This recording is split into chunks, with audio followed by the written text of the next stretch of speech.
This is the X-Zone Broadcast Network, broadcasting worldwide on broadcast affiliates and satellite program providers, including CNN Broadcast Network, Sirius Satellite Network, Star Media, Good News Radio Network, Angel Broadcast Network, Wiki Broadcast Network, and WPBN TV. For more information on the X-Zone Broadcast Network, visit us at www.xzbn.net.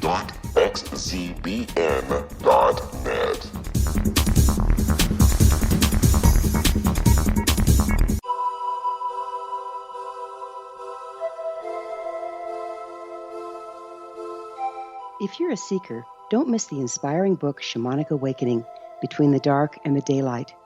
This remarkable work chronicles shamanic counselor and indigenously trained dream decoder Sandra Cochran's 35 years of experience with diverse wisdom keepers throughout the Americas. Sandy's initiations across the British Isles, Turkey, Greece, and Egypt, combined with her knowledge of symbology, psychology, and myth, influence her dream blog and workshops.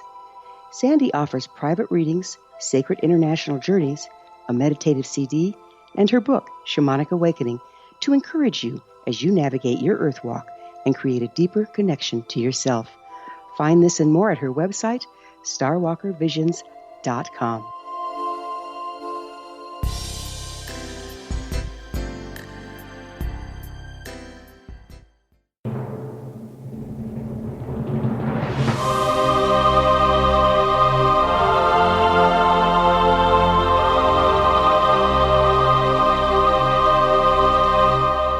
The Science of Magic with Gwilda Wiyaka is largely an opinion talk show. All opinions, comments, or statements of fact expressed by Gwilda Wiyaka's guests are strictly their own and are not to be construed as those of the Science of Magic or endorsed in any manner by Gwilda Wiyaka, Relmar McConnell Media Company, its affiliated networks, stations, or employees.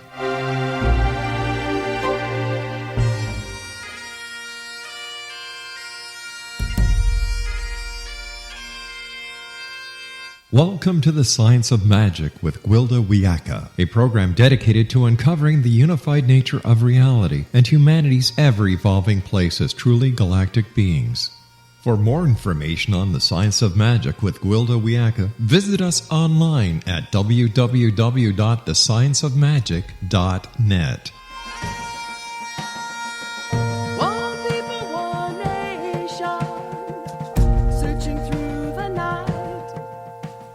Welcome to the Science of Magic, a place where science and magic come together to transform fact into evolving truth. We're coming to you through the leader in responsible paranormal programming, the X-Zone Broadcast Network, xzbn.net, and can also be found on our website, thescienceofmagic.net. I'm your host, Gwilda Wiyaka. This hour we'll be exploring Nothing New Under the Sun. As the host of the Science of Magic Radio, I've really come to appreciate the necessity of science and magic or spirituality coming together. I truly believe the next step in our evolution depends on it. Over recent years, both factions have become polarized, diametrically opposed, and dogmatic. Any practice or structure that polarizes is acting in opposition and unable to evolve into higher understanding. If we're in opposition to something, we refuse to embrace any part of the practice, regardless of its merit. Science has inadvertently tried to invalidate spirituality simply because their instrumentation is too coarse to measure it. Science tends to worship at the holy grail of scientific testing, while proof of the observer effect has rendered their tests invalid. The observer effect states that outcome of the test is affected by the expectation of the observer. Expectation is an invisible influence, thus occult, and ignored by scientific materialism. At the same time, many religions have become so dogmatic as to require checking one's rational mind at the door of the church. Some teachings are not in alignment with proven historical facts. The banning of any spiritual practice, not that of the church, is almost universal among religions, including many Christian faiths. Yet, as a young man, prior to his ministry, Jesus reportedly studied in Egypt at the Library of Alexandria, where he focused upon the teachings of all religions of the world, recognizing a universal deity. Interstage left, the New Age movement. There's a great fascination with near-death experiences, spirit, meditation, yoga, channeling, psychic phenomena, and all manner of the occult. But the scientific approach is often shunned to the detriment of the practice. Many New Age practices have pulled from multiple forms without regard to the checks and balances present in the original structure. There's a logic and a flow to the ancient modalities that fit with the laws of nature. In absence of the rational mind, we are unable to discern when we step out of natural flow in our practice. This propagates dabbling, sometimes with disastrous results. The checks and balances created when we blend spirituality and science can keep both forms clean. This approach is not new. The ancient Greek philosophers were open-minded and insightful, studying many different esoteric traditions with an amazingly rational approach. In so doing, they embraced both science and spirituality. In recent times, we see that science has embraced scientific materialism to the exclusion of spirituality. Just as some New Age practices disregard the importance of mastery, due process, and logic. There are many indigenous stories about Great Spirit casting the nations to the four corners of the world. In these prophetic tales, each of the four nations carried a piece of the truth that would be brought back together during these very times. It was stated that if any one of the bodies of knowledge were not returned or incorporated, the foretold evolution of consciousness could not take place. We sequence in and out of periods of unity and polarization. This rhythm is inherent in our cyclic passages through the ages. We're in the process of leaving a polarized era and entering into one of unity. It's time to bring the segregated practices back together. Evolutionary truth is found in agreement and unity, not polarized differences. As individuals and as cultures, we each carry a vital part of the puzzle, absolutely necessary to the whole. Because of the cyclic nature of the ages and what they support, there's much to be uncovered about our future by studying ancient philosophies and practices. However, history is not my strong point.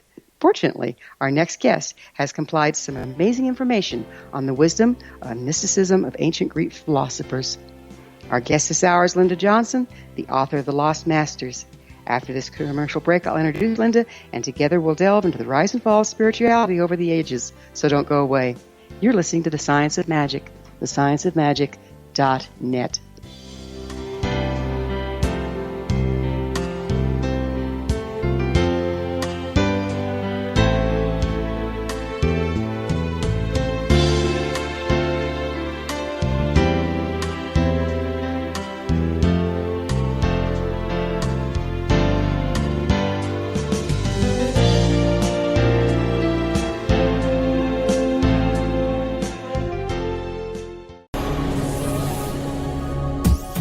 This is the X-Zone Broadcast Network, broadcasting worldwide on broadcast affiliates and satellite program providers, including CNN Broadcast Network, Sirius Satellite Network, Star Media, Good News Radio Network, Angel Broadcast Network, Wiki Broadcast Network, and WPBN TV. For more information on the X-Zone Broadcast Network, visit us at www.xzbn.net.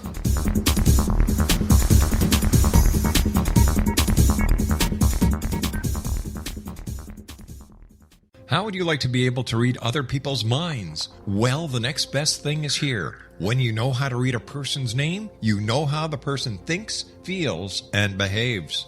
Each letter in our name holds a key to unlock our true essence. Our name contains both our gifts and challenges in this lifetime.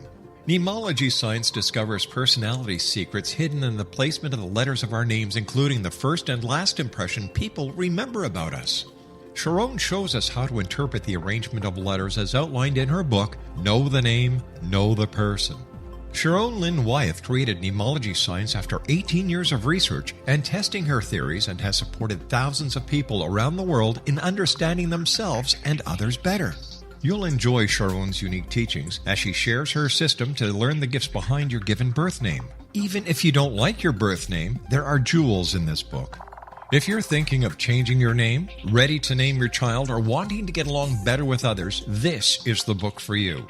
If you'd like to improve your relationships and change your life for the better, get the book today, Know the Name, Know the Person, or visit www.knowthename.com. That's www.knowthename.com.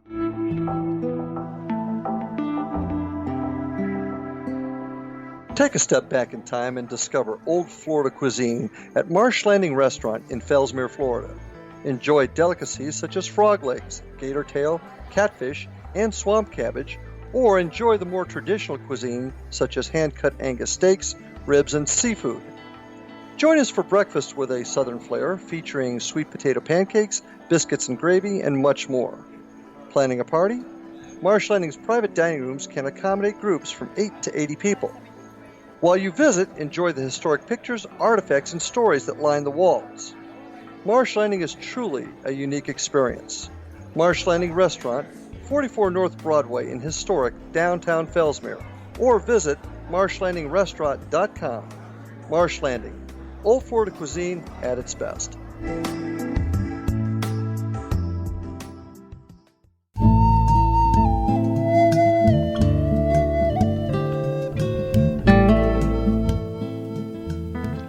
Welcome back. This is A Science of Magic, dedicated to unification and evolution of consciousness.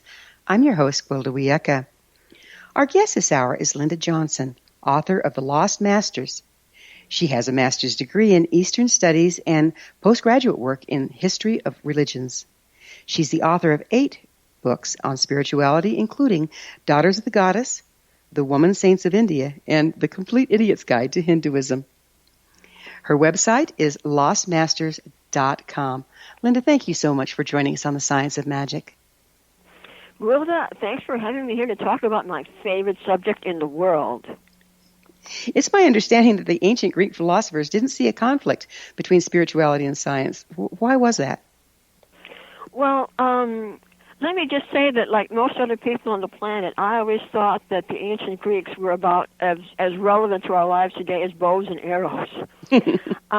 But when I started researching the original Greek sources, I was astonished to find how much the Greeks had in common with spiritual speakers today. You know, we're always told, the ancient Greeks were the founders of our modern materialistic scientific tradition.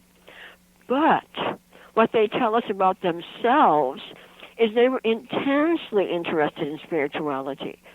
Many of them believed in karma and reincarnation, and a lot of them were vegetarian. They meditated. They studied near-death experiences. They fought for animal rights. They tried to understand God and the nature of their own souls.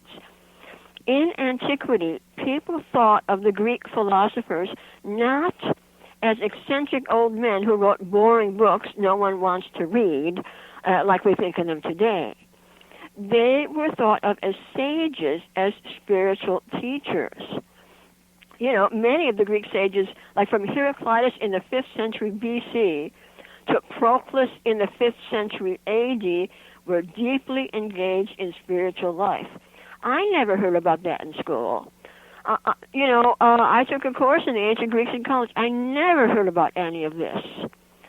The Greeks had a very rational approach to spirituality, but they did not consider metaphysical subjects to be off limits the way that a lot of scientific types do today, Gwilda.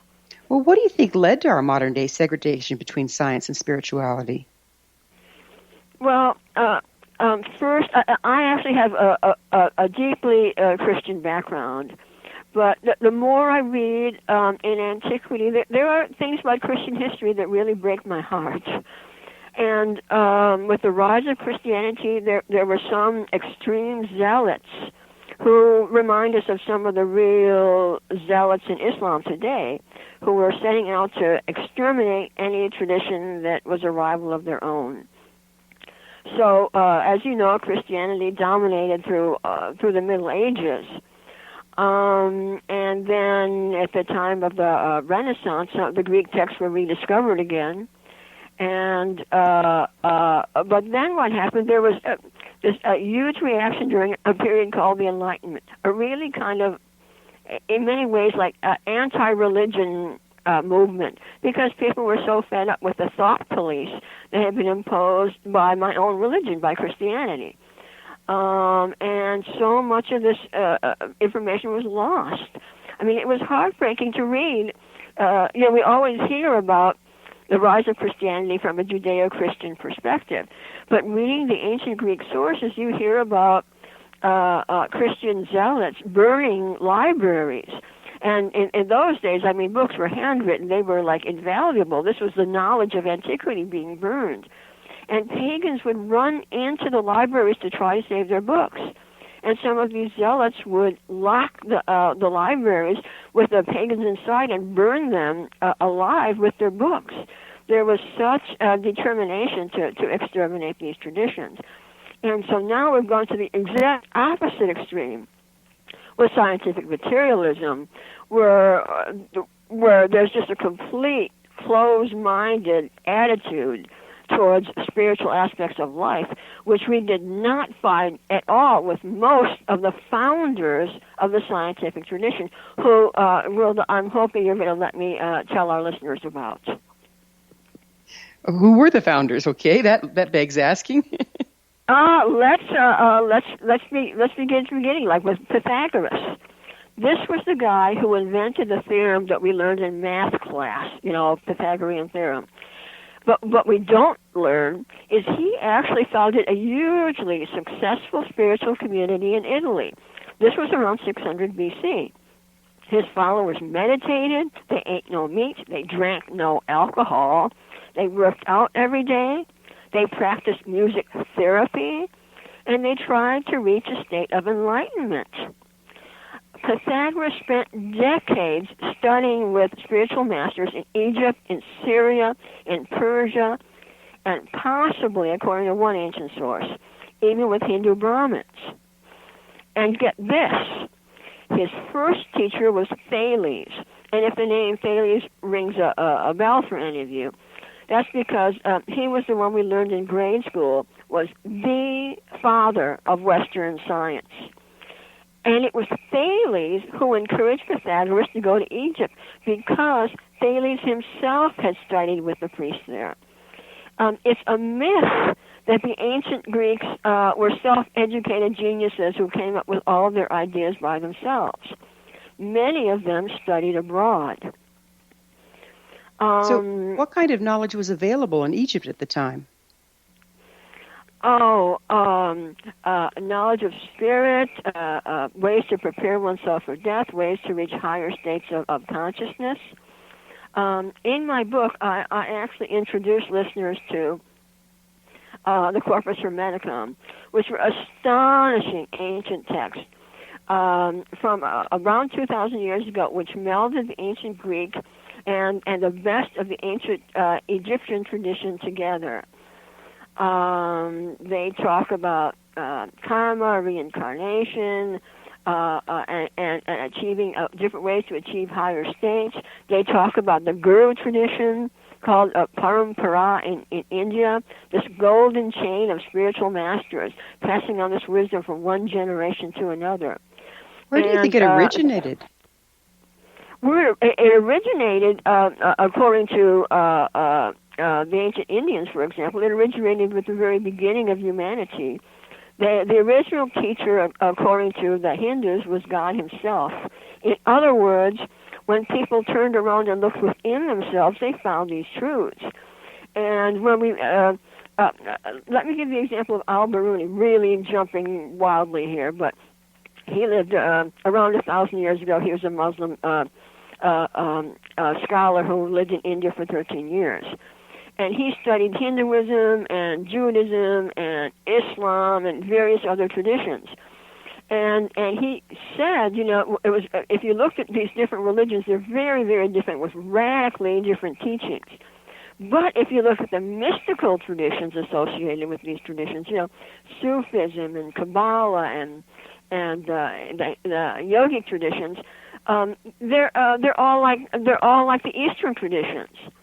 And I can give you a spectacular example of that from ancient Greece, if we have a moment here. Sure.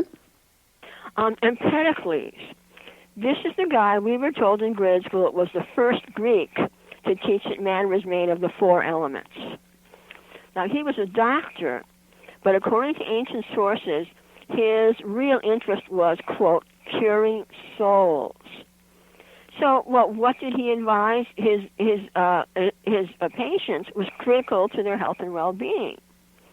Well, we're told, Empedocles told his patients to meditate. I have several quotes from Empedocles. So these are his words. He said, "You must plunge beneath your crowded thoughts and calmly contemplate higher realities with pure, focused attention. Then a state of tranquility will remain with you throughout your life. But if instead you direct your attention to the trivial things most people obsess about, the silly nonsense that dulls their minds, then all you'll get are physical objects, which you'll just lose anyway." That's beautiful, yeah. Yeah. Let me tell you what, yeah. What time period are we talking about here? How long ago were these philosophers? Empedocles, so we're looking around 500 BC in that area. So that's 1,1600 years ago? That's 2,500 years ago. Oh, that makes sense. 2,500 years ago. So we're looking over a full age. Absolutely. Yeah. You're absolutely correct. I'll tell you one more quick thing about Empedocles, because he's the guy who many scientists today consider to be one of the earliest scientists. Here is how Empedocles described God. He said, "The divine isn't something you can see with your eyes or hold in your hands. It doesn't have a face or feet or gender, but is pure consciousness, whose awareness extends throughout the entire cosmos. It is nothing but consciousness in every direction and eternally rejoices in the encircling silence." Gwilda, today we call this Eastern philosophy. 2,500 years ago, this was Western philosophy. What happened? Well, it actually flourished. It flourished and flourished up until about 200, 300 A.D. Can I give you a couple more examples? Well, we have a couple minutes. Let me tell you about Apollonius of Tyana. Now, when we think of the 1st century A.D., when we think of a spiritual master from that time, we think of Jesus. But Jesus was not actually that well known at that time. He didn't become really, really famous in the Roman Empire until a century or two later. But Apollonius was the most famous sage in the 1st century in the Roman Empire. He actually traveled to India and studied in a Hindu ashram. We actually have records preserved by Philostratus. We're told that Apollonius studied in India and everywhere he went after that. Greece, Rome, Spain, Turkey, Persia, North Africa. He would tell people about the yogis. He said that they were the wisest and most amazing human beings he'd ever met. He went to Egypt, too, and noticed how incredibly similar the Egyptians' esoteric doctrines and practices were to those that he learned in India. He actually had this fascinating theory, Gwilda, that in vast antiquity, a group of teachers from India must have migrated to North Africa and taught this stuff to the Egyptians. Now, I'm not saying that's historically true. We don't know. That would really have to be researched. But we do know that Apollonius, who knew the Indian tradition well and knew the Egyptian tradition well, was blown away by how similar they were. And we're going to have to pick up with this on the other side of a commercial break. Linda and I will return to our discussion on the flip side. We're coming to you through the X-Zone Broadcast Network. Don't miss the other fine shows and hosts on the xzbn.net. You're listening to The Science of Magic, thescienceofmagic.net. I'm Gwilda Wiyaka. There are more historical revelations to come, so don't you dare go away.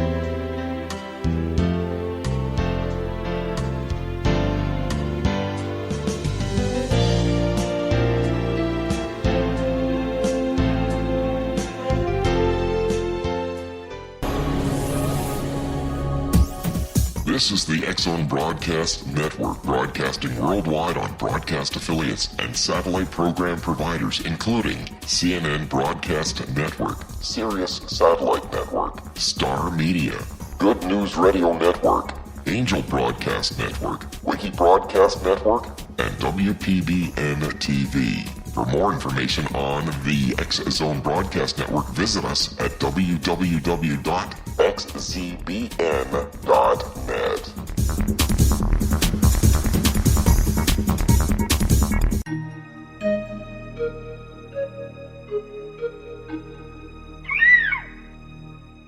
While science pursues fact, magic accesses the quantum level, bridging random facts to form truth.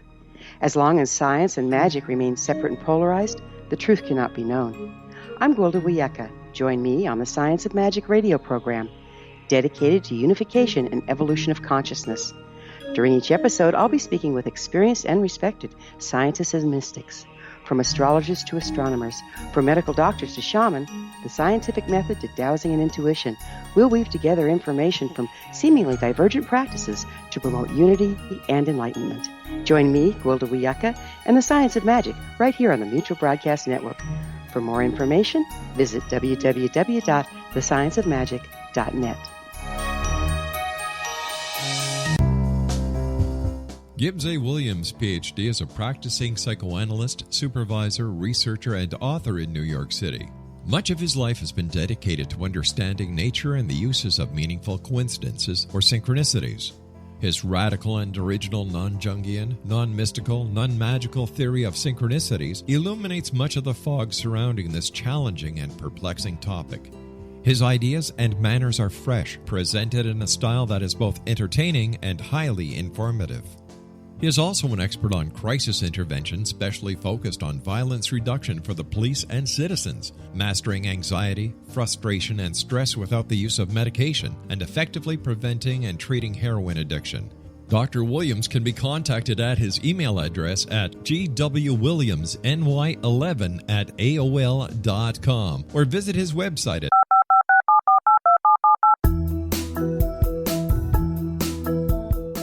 Did you know that when you're on the road with limited data or Wi-Fi, you can still listen to the X-Zone Radio Show with Rob McConnell, The Science of Magic with Gwilda Wiyaka, X-1, Dimension X, Space Patrol, and every minute of the X-Zone Broadcast Network by calling 213-401-0080, courtesy of Audio Now.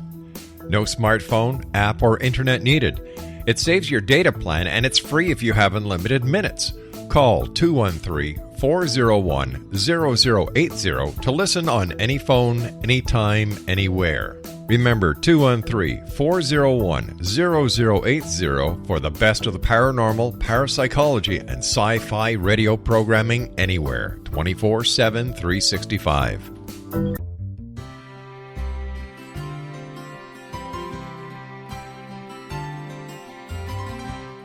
True healing must address 4 levels: physical, emotional, mental, and spiritual, for us to live joyful and productive lives. We tend to treat 3 of the 4, leaving the spiritual languishing. If you're tired of the same dysfunctional patterns cropping up in your life, Soul Balancing is for you. Trixie Phelps, owner and founder of Soul Balancing, is a naturally gifted energy healer trained in numerous esoteric forms, including shamanism. Trixie has created a powerful modality that safely and effectively clears your energetic field. A soul balancing session can remove interference, heal trauma, and restore your hope. Contact Trixie for a life-changing long-distance session today, www.soulbalancing.world.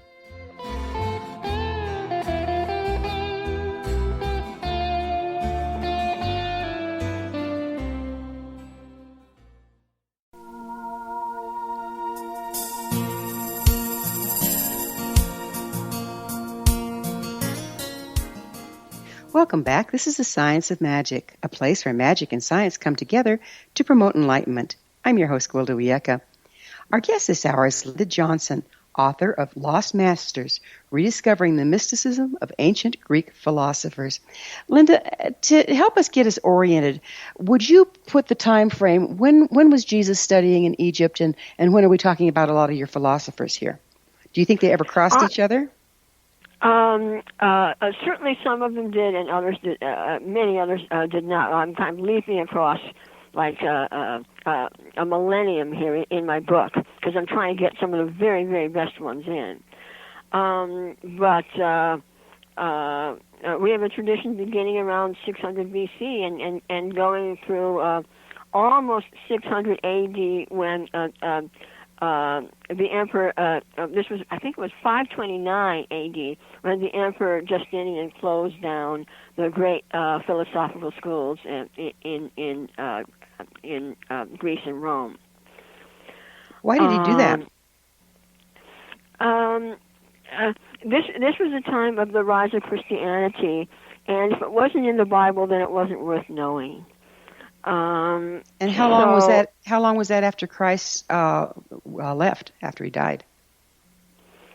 Well, let's start it around 391 or so A.D.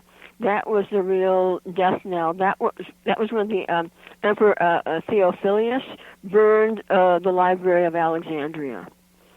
And just a couple of just shortly after that, Hypatia, one of the great women sages of the ancient Greek tradition, there was a Christian bishop in Alexandria who was, we're told from ancient sources, was very, very jealous of her because people were not coming to his lectures to his sermons on Sunday. They were going to hear Hypatia when she would lecture on the Neoplatonic tradition of ancient Greek wisdom. And so he told people that she was a witch and a criminal and actually sicked a crowd on her. And they smashed a bunch of jars and used the shards to rip the flesh from her body and killed her there in the street. And that sent shockwaves through the entire pagan world. It was really shutting down anyone who did not teach Christian orthodoxy. It was a very, very sad day because so much wisdom was lost.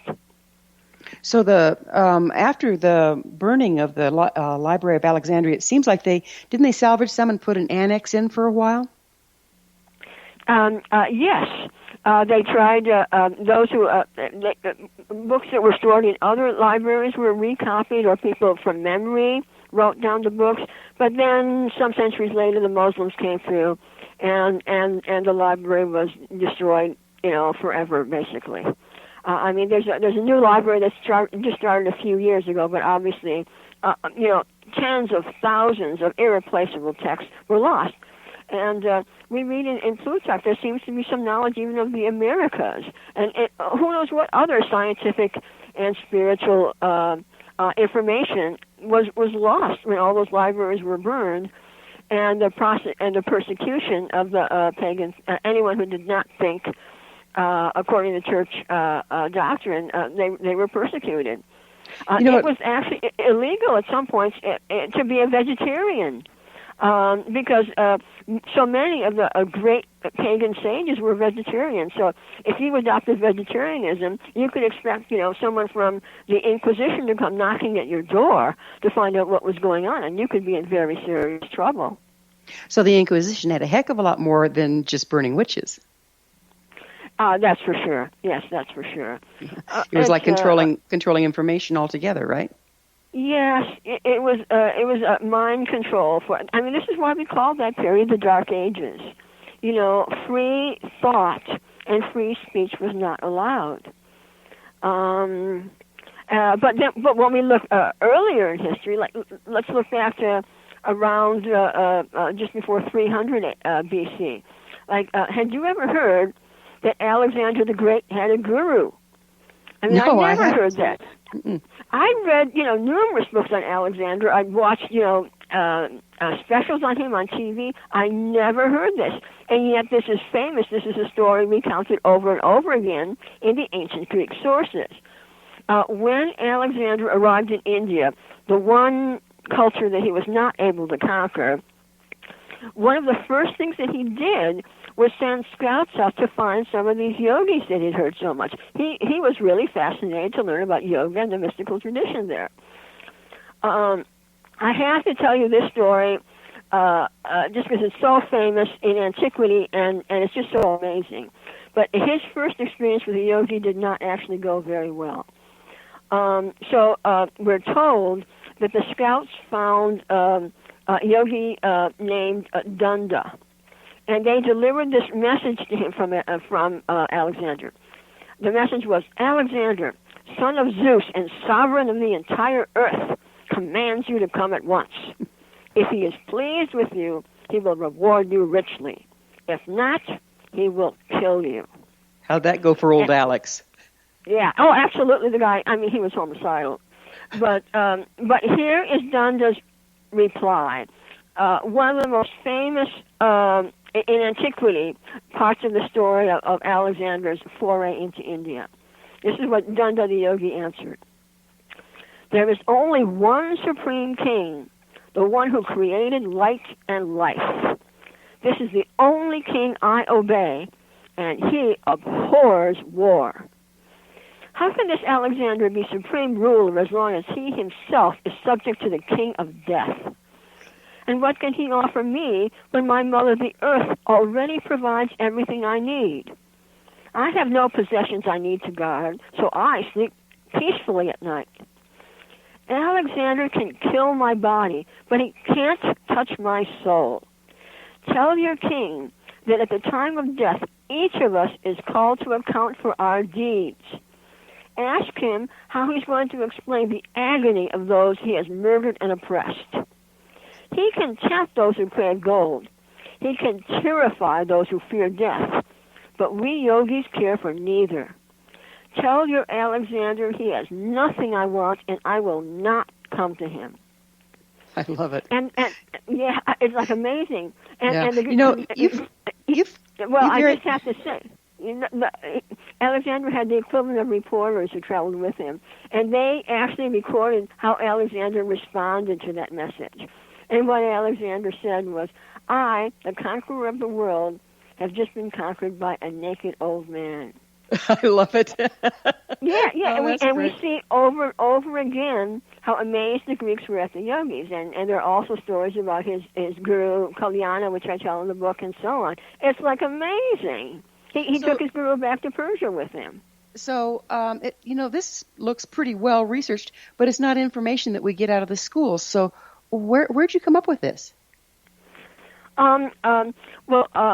I actually took a course in Greek philosophy when I was in college at Loyola University, and my Jesuit professor told us, okay, skip these parts of Plato. Don't read this, don't read that, because that's Oriental contamination of the Western tradition. And so what I did when I started researching this book was I went back and read all the texts that my professor had told us not to read.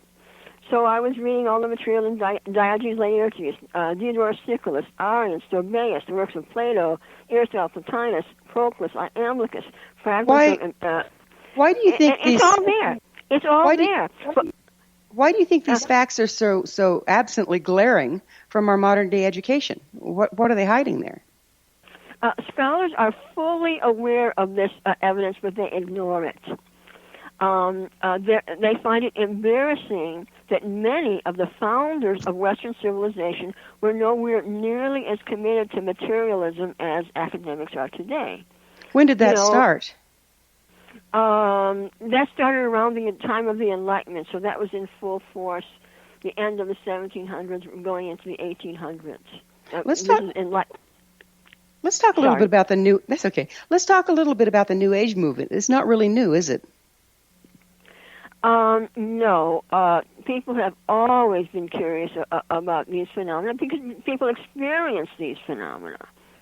Now, in ancient Greece, there was a real sense of rigor about this.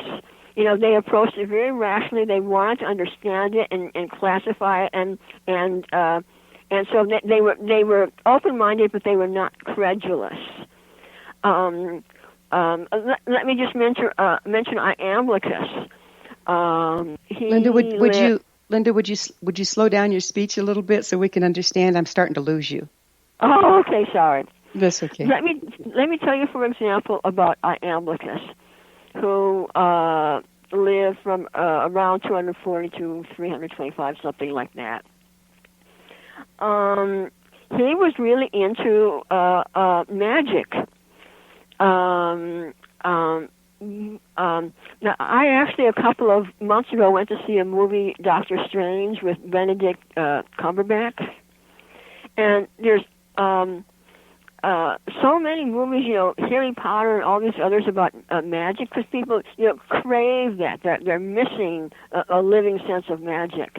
Yeah, there's something I've noticed, and we're just about out of time in this segment, but now don't get me wrong, but there's very many profound and effective New Age practices and practitioners.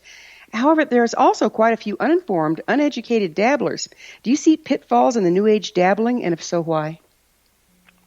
That's why I brought up Iamblichus. He has really good advice for people who are interested in channeling and contacting discarnate entities, for example, whether you think of them as actually real or as projections of the unconscious. According to him, some of these entities or energies are benign, but others are definitely not. And he explains how to tell the difference. He also warns how spiritual practice can shade over into sorcery when your ego gets involved. Real practice exalts the soul, not the ego, and is dedicated not for one's personal benefit, but for the good of all. They were very rigorous and careful about these traditions in antiquity. Yes, in my training, which was shamanic, the same thing. The ancient traditions held checks and balances so that we could tell when we were coming from ego or personal agenda and when we were actually getting accurate information from source. It seems like that's lost. Is that what we're experiencing here? Well, even in India today, they still this knowledge is passed on from the mind of the teacher into the mind and heart of the student. And when the lineage of teachers is broken, then the living knowledge is lost until someone else reconnects with it inside themselves. And, we're out of time for this segment. We're going to have to take a break. Linda and I will be back shortly, so don't leave us now. This is The Science of Magic, thescienceofmagic.net, the place where altruistic professionals of science and the esoteric create common ground for the betterment of our world. We're brought to you daily by the leader in paranormal, spirituality, and alternative health programming, the X-Zone Broadcast Network, xzbn.net.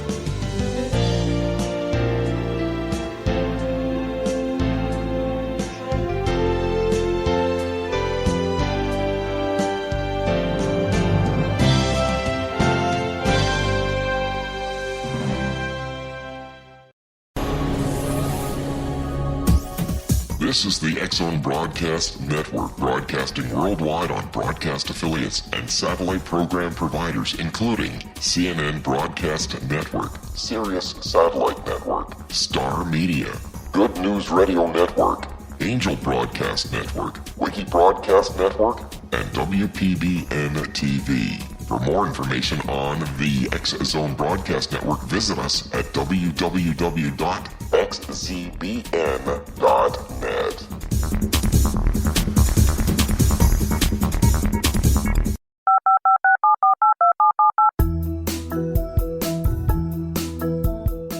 Did you know that when you're on the road with limited data or Wi-Fi, you can still listen to the X-Zone Radio Show with Rob McConnell, The Science of Magic with Gwilda Wiyaka, X-1, Dimension X, Space Patrol, and every minute of the X-Zone Broadcast Network by calling 213-401-0080, courtesy of Audio Now.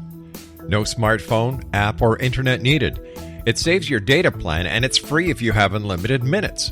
Call 213-401-0080 to listen on any phone, anytime, anywhere. Remember 213-401-0080 for the best of the paranormal, parapsychology, and sci-fi radio programming anywhere, 24/7, 365.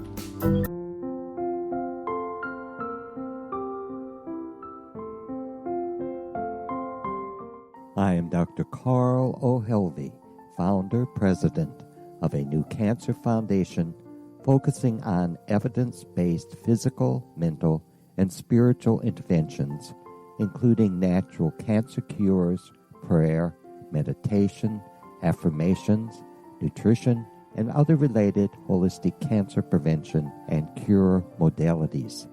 These are used in cancer education, research, and financing care. I ask for your help to continue this important work by donating at www.holisticcancerfoundation.com.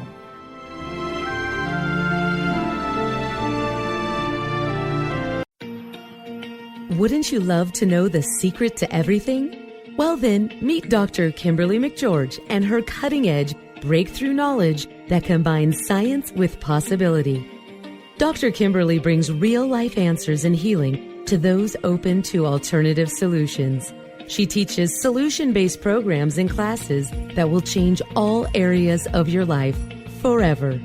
Specializing in conscious creation, intuitive readings, and energy medicine, you can rapidly shift health, relationships, business, and money and abundance challenges quickly.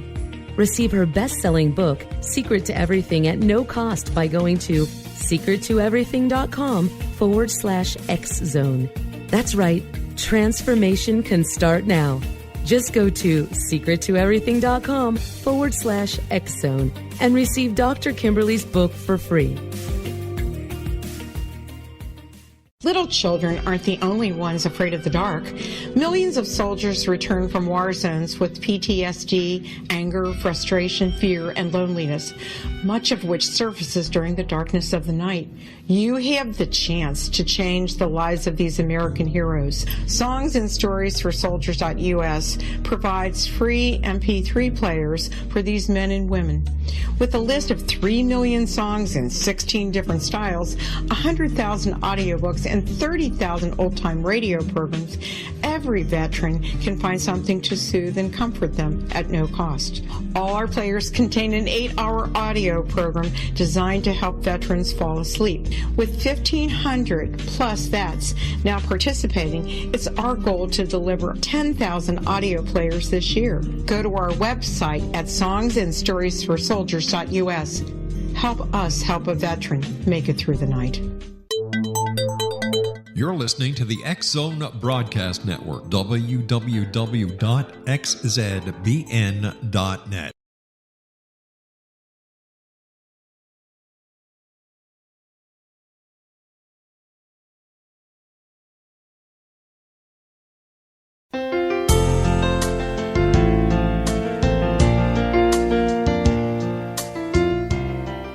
Welcome back. This is the Science of Magic, bringing together gifted people of service to the world.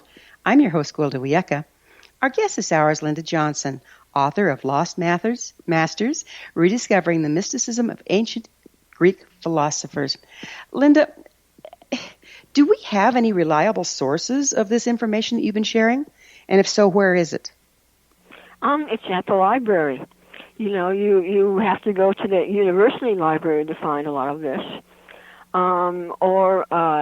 In my book, I summarize much of this material and have an extensive bibliography for people who are really interested, so you can find out much, much more. The material is there. That's good to know. So why do you think spiritual and religious teachings have become so segregated? Here we are supposedly in modern times, and yet it's like we're still living in the Dark Ages. Well, there are 3 things that have attacked this tradition. One, obviously, is Christian orthodoxy. Another is actually communism. In communist countries, religion was virtually illegal until comparatively recently. Still is largely in China. And then scientific materialism says it's all bunk. Would you describe? What do you mean by scientific material is all bunk? Scientific materialism says that all this is nonsense, and that you're a fool or a superstitious or a, quote, New Age flake if you pursue your interest in this. But what I discovered was that if you're pursuing an intelligent interest in spirituality, you're actually following in the footsteps of the founders of Western civilization. Isn't that interesting that it was unified at that point, and now hopefully we're bringing it back into unity? Do you see any benefits of bridging the science that we have now and magic and spirituality?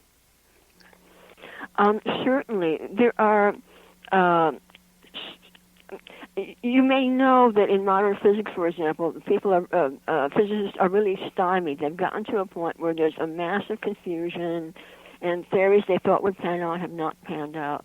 It's possible that if they integrated the internal and external understanding of reality, that they might find some of the answers they're seeking. Isn't that what quantum physics is starting to do?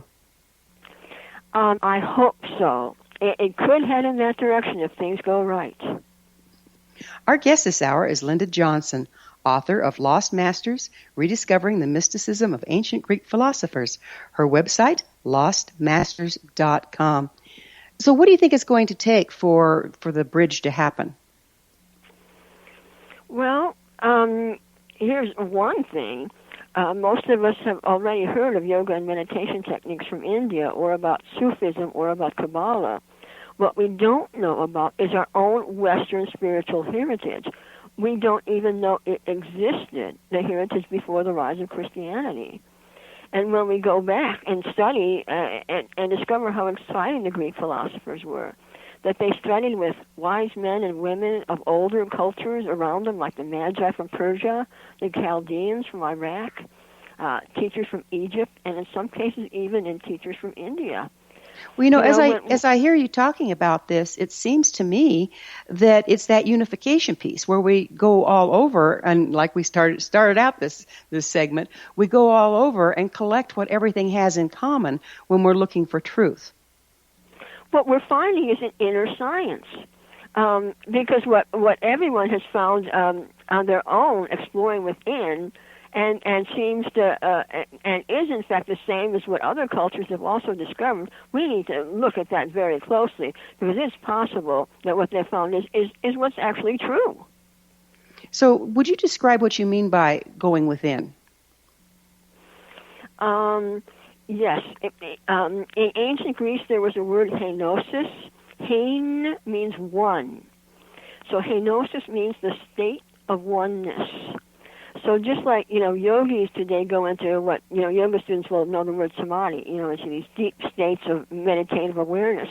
So some of the ancient Greek philosophers did also. Heraclitus said, the road of the soul is incredibly vast. And once we go in and really begin exploring these internal states, we discover how linked with the universe, because our inner state is the universe's inner state. And that link was something that the Greeks made much of.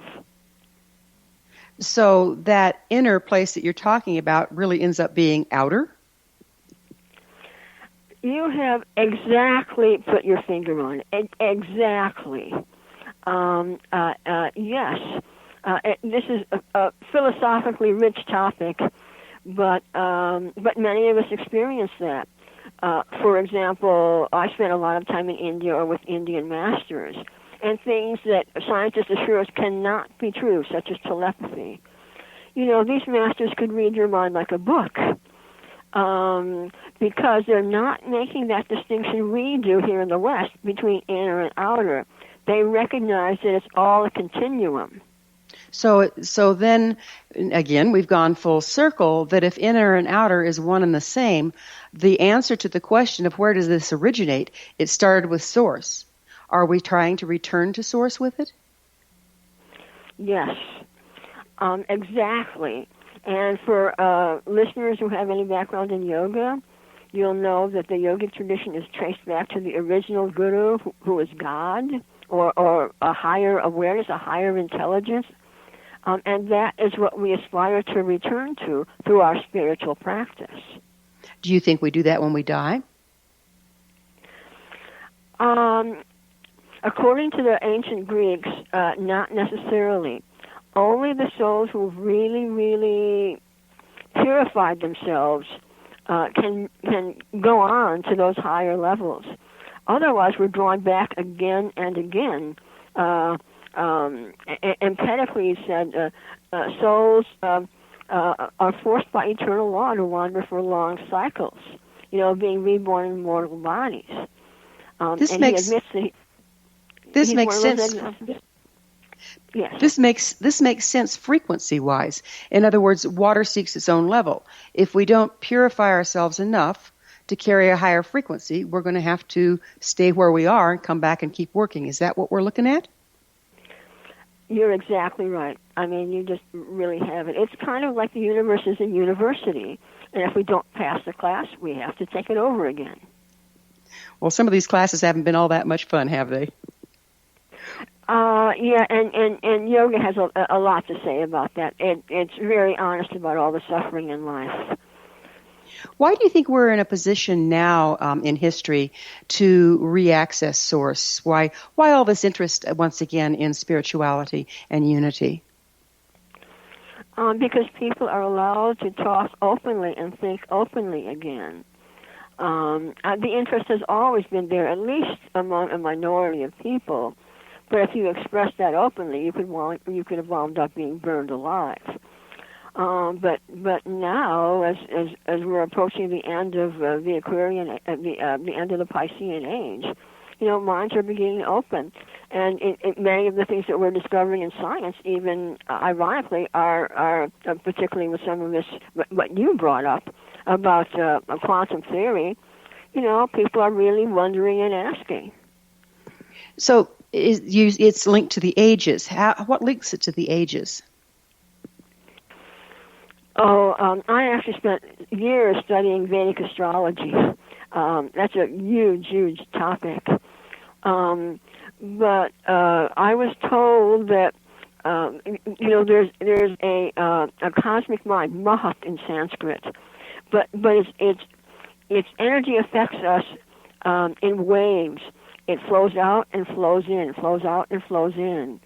And people can always access it. But there are times in history when people react against it, like kids reacting against what their parents were into. Many of my friends who were really into spirituality, their kids then reacted against what their parents were into, and they became very materialistic and so on. And their children will probably react against their parents and become interested in spirituality again. It comes and goes in cycles. So I understand astrology measures relativity in the solar system within the galaxy. Do the frequencies found therein affect this influence? By frequencies, we're not talking about physical frequencies here. We're talking about very, very subtle frequencies. But yes, they do. But then again, my Pundit teacher, Pundit Tigunayat, told me, the Satya Yuga was the golden age, the beginning of time when everyone was connected to spirit.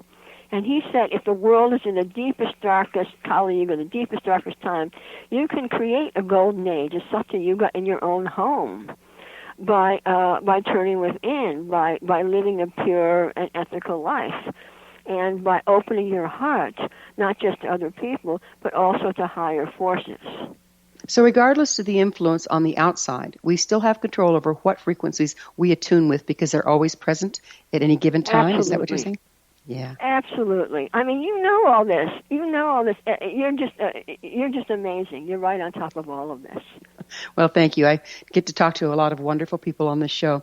We're just about out of time, but I do want to thank you so much, Linda, for all your dedication to studying, to bringing the ancient Greek wisdom back to our present time. Our guest this hour has been Linda Johnsen, author of The Lost Masters, Rediscovering the Mysticism of the Ancient Greek Philosophers. Her website, lostmasters.com. This has been The Science of Magic. Remember, you can always listen to past thought-provoking episodes on our website, thescienceofmagic.net. Don't forget to join us next time on the next episode of The Science of Magic. Until next time, dear ones, may you be blessed with knowledge and comforted with love as you ponder the wisdom of the past and promise of the future.